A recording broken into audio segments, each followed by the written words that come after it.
नमस्कार विद्यार्थी मित्रांनो, आज आपण विषय इतिहास पाठ 7वा खेळ आणि इतिहास या पाठाचा पुढील भाग अभ्यासणार आहोत. या भागातील अभ्यास घटक आहेत खेळांचे आंतरराष्ट्रीयकरण, खेळांचे साहित्य आणि खेळणी, खेळणी आणि इतिहास या घटकांचा सविस्तर अभ्यास आपण या भागामध्ये करणार आहोत.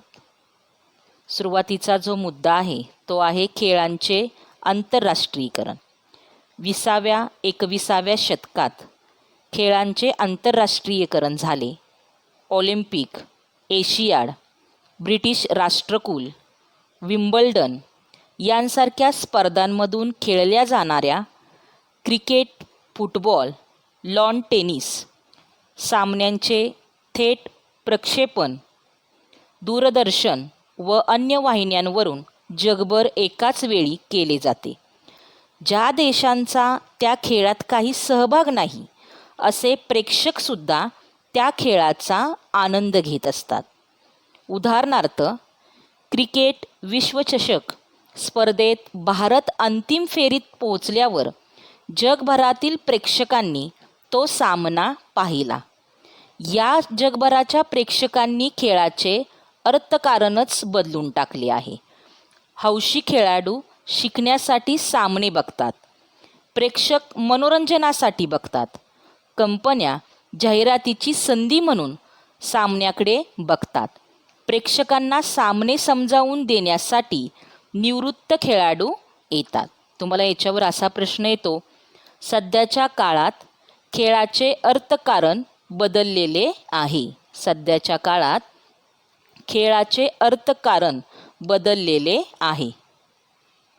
त्यानंतरचा मुद्दा आहे खेळांचे साहित्य आणि खेळणी. खेळांचे साहित्य आणि खेळणी लहान मुलांच्या करमणुकीसाठी आणि शिक्षणासाठी जी रंगबेरंगी विविध साधने व उपकरणे असतात त्यांना खेळणी म्हणतात. प्राचीन स्थळाच्या उत्खननांमध्ये मातीपासून बनवलेली खेळणी सापडली आहेत. ही खेळणी हाताने किंवा साच्यातून तयार करत असत. प्राचीन काळातील भारतीय साहित्यात बाहुल्यांचा उल्लेख आहे. शूद्रकाच्या एका नाटकाचे नाव मृच्छकटिक असे आहे. मृच्छकटिक म्हणजे मातीची गाडी. परत एकदा पहा, खेळाचे साहित्य आणि खेळणी. खेळांचे साहित्य आणि खेळणी. खेळणी म्हणजे काय, तर लहान मुलांच्या करमणुकीसाठी आणि शिक्षणासाठी जी रंगबेरंगी विविध साधने व उपकरणे असतात त्यांना काय म्हटलं गेलेलं आहे, तर खेळणी असे म्हणतात. आणि प्राचीन स्थळांच्या उत्खननामध्ये मातीपासून बनवलेली खेळणी सापडली आहेत. ही खेळणी हाताने किंवा साच्यातून तयार करत असत. प्राचीन काळातील भारतीय साहित्यात बाहुल्यांचा उल्लेख आहे. शूद्रकाच्या एका नाटकाचे नाव मृच्छकटिक असे आहे. मृच्छकटिक म्हणजे मातीची गाडी. मृच्छकटिक म्हणजे काय, तर मातीची गाडी. पहा, तुमच्यासमोर जे चित्र दिसत आहे ते चित्र आहे मातीची खेळणी. मातीची खेळणी. खेळणी म्हणजे काय, तर लहान मुलांच्या करमणुकीसाठी आणि शिक्षणासाठी जी रंगबेरंगी विविध साधने व उपकरणे असतात त्यांना खेळणी म्हणतात. आणि प्राचीन स्थळाच्या उत्खननामध्ये मातीपासून बनवलेली खेळणी सापडलेली आहेत. आणि ही खेळणी हाताने किंवा साच्यातून तयार करत असत. माहीत आहे का तुम्हाला, कथासाहित्यसागर या ग्रंथात अनेक मनोरंजक खेळ व खेळण्याचे वर्णन आले आहे. त्यात उडणाऱ्या लाकडी बाहुल्यांचे वर्णन आहे. या बाहुल्या कळ दाबल्यावर उंच उडत, काही नाचत तर काही आवाज करत असे उल्लेख आहेत. चला शोधूयात. पूर्वी भारतातील अनेक भागांमध्ये लाकडी बाहुल्या बनवत असत. महाराष्ट्रात ठकी नावाने ओळखल्या जाणाऱ्या रंगीत लाकडी बाहुल्या तयार केल्या जात. अशा लाकडी बाहुल्या बनवण्याची परंपरा भारतामध्ये इतर कोणत्या प्रदेशामध्ये होती आहे हे आपण शोधूयात. ठकी म्हणजे काय, तर पूर्वी भारतातील अनेक भागांमध्ये लाकडी बाहुल्या बनवत असत आणि महाराष्ट्रात ठकी नावाने ओळखल्या जाणाऱ्या रंगीत लाकडी बाहुल्या तयार केल्या जात. पहा की भारतामध्ये अनेक ठिकाणी लाकडी बाहुल्या बनवण्याची परंपरा आहे. त्यामध्ये पहा, पूर्व भारत सिक्कीम, त्रिपुरा येथे लाकडी बाहुल्या बनवल्या जातात. नागालँडमधील कोन्याक जमातीचे लोक लाकडी बाहुल्या तयार करण्यासाठी प्रसिद्ध आहेत.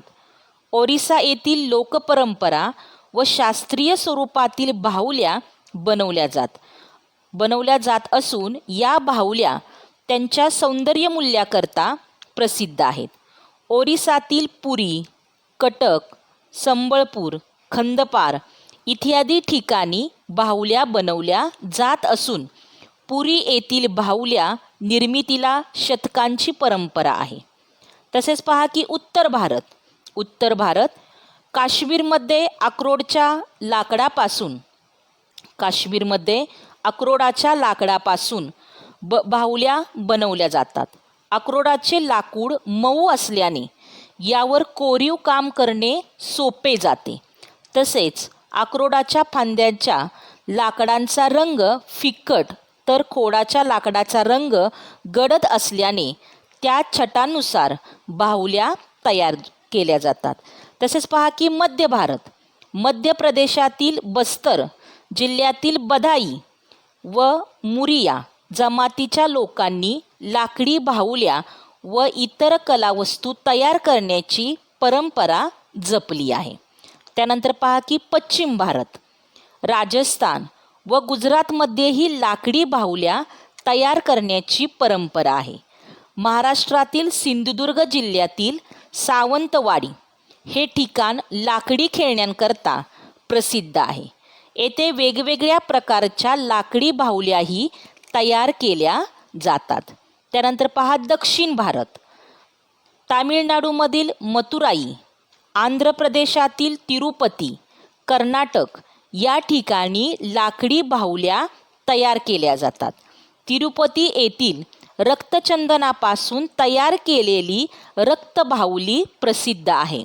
तिरुपती येथील रक्तचंदनापासून तयार केलेली रक्तबाहुली प्रसिद्ध आहे. तसेच येथे दाम्पत्य म्हणजे स्त्री पुरुष अशी जोडी असलेल्या शोभेच्या बाहुल्याही तयार केल्या जातात.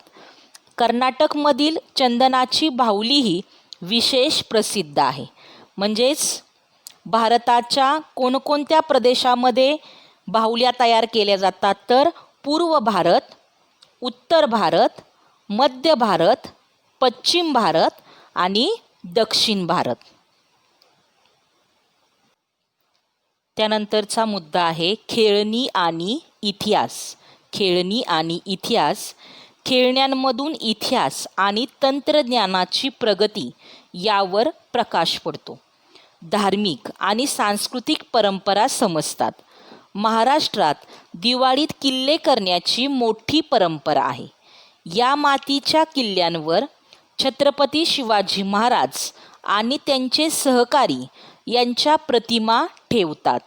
महाराष्ट्रातील किल्ल्यांच्या साहाय्याने घडलेल्या इतिहासाला उजाळा देण्याचाच हा एक प्रकार आहे. पहा, तुम्हाला याच्यावरून स्पष्ट होते. तुमच्यासमोर जे चित्र दिसत आहे हे चित्र आहे महाराष्ट्रात दिवाळीत किल्ले करण्याची मोठी परंपरा आहे. महाराष्ट्रामध्ये किल्ले करण्याची मोठी परंपरा आहे. खेळण्यांमधून इतिहास आणि तंत्रज्ञानाची प्रगती यावर प्रकाश पडतो. धार्मिक आणि सांस्कृतिक परंपरा समजतात. महाराष्ट्रात दिवाळीत किल्ले करण्याची मोठी परंपरा आहे.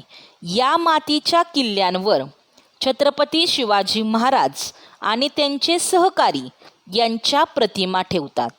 महाराष्ट्रातील किल्ल्यांच्या साहाय्याने घडलेल्या इतिहासाला उजाळा देण्याचाच हा एक प्रकार आहे. महाराष्ट्रातील किल्ल्यांच्या साहाय्याने घडलेल्या इतिहासाला उजाळा देण्याचाच हा एक प्रकार आहे. इटलीतील पॉपेई शहराच्या उत्खननात एक भारतीय हस्तिदंती बाहुली सापडली. ती पहिल्या शतकातील असावी असा इतिहासकारांचा अंदाज आहे. त्यावरून भारत आणि रोम यांच्यातील परस्पर संबंधाबद्दल अनुमान करता येते. अशा रीतीने उत्खननात मिळालेली खेळणी ही प्राचीन काळी विविध देशांमधील परस्पर संबंधावर प्रकाश टाकू शकतात. परत एकदा पहा. इटलीतील पॉपेई शहराच्या उत्खननात एक भारतीय हस्तिदंती बाहुली सापडली. ती पहिल्या शतकातील असावी असा इतिहासकारांचा अंदाज आहे. त्यावरून भारत आणि रोम यांच्यातील परस्पर संबंधाबद्दल अनुमान करता येते. अशा रीतीने उत्खननात मिळालेली खेळणी ही प्राचीन काळी विविध देशांमधील परस्पर संबंधावर प्रकाश टाकू शकतात. याच्यावर तुम्हाला परीक्षेसाठी टीप येते, खेळणी आणि इतिहास. खेळणी आणि इतिहास हा तुमचा आजचा अभ्यास आहे. प्रश्न 1. सध्याच्या काळात खेळाचे अर्थकारण बदलले आहे. सध्याच्या काळात खेळाचे अर्थकारण बदलले आहे. प्रश्न 2. महाराष्ट्रात तयार होणाऱ्या लाकडी बाहुलीला काय म्हणतात? महाराष्ट्रात तयार होणाऱ्या लाकडी बाहुलीला काय म्हणतात? प्रश्न 3. खेळणी आणि इतिहास स्पष्ट करा. खेळणी आणि इतिहास स्पष्ट करा. धन्यवाद.